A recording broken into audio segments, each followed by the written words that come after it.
Today we are going to meet the new principal and take her on a tour around the school. Let's go!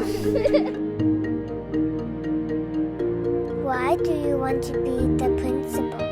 Why would I not?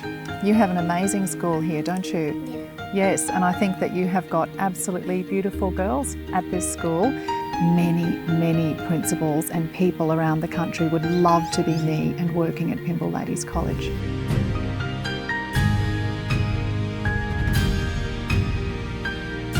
What would you say is the biggest difference between Pymble and Perth, PLC Perth?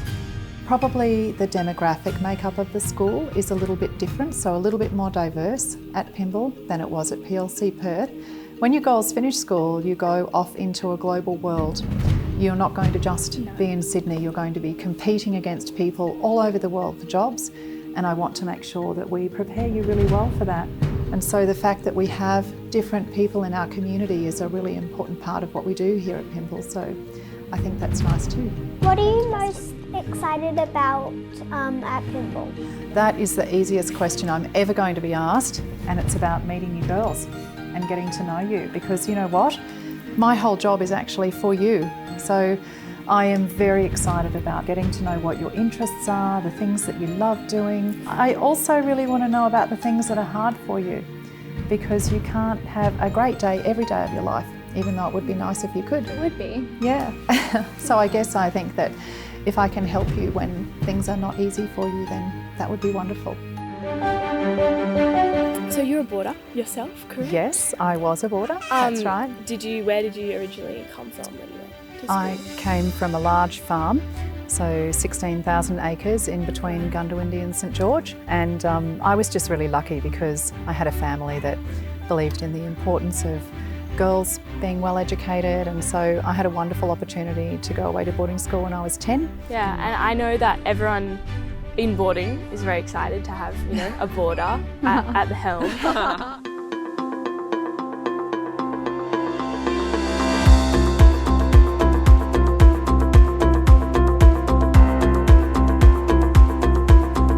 What sports and stuff did you do growing up?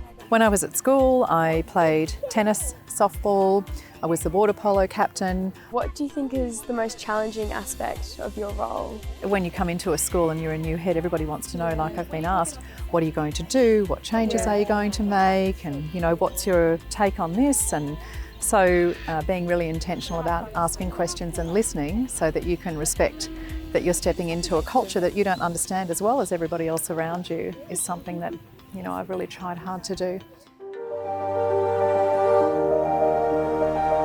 Before you were principal, we know that you were a teacher, and we were interested to know what you taught and why you taught that subject. Okay, so I have taught from kindergarten all the way through to year 12.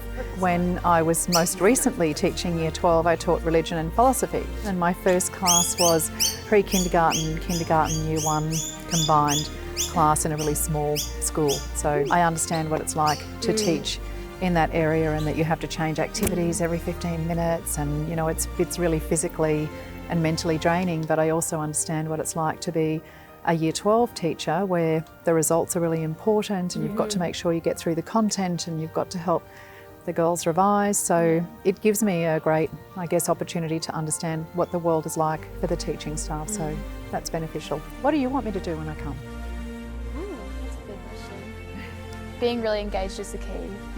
Yeah, but I'm sure you'll be great with that.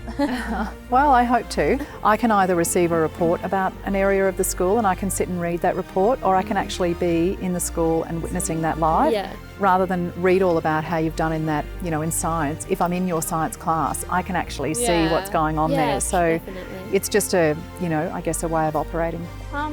When and why did you decide to work in education? I love education. I think there can be no greater gift than to be able to inspire future generations of young people. And for me, in particular, I love working with girls. I'm really passionate about girls' education and really passionate about the whole women's agenda in the workplace. And I think that having an opportunity to play a part in that is a really special thing. And so I think that you can have a brain and be an academic and still be a girl. You can still like pink and you can still like heels and you can still pull your weight in any boardroom in Australia.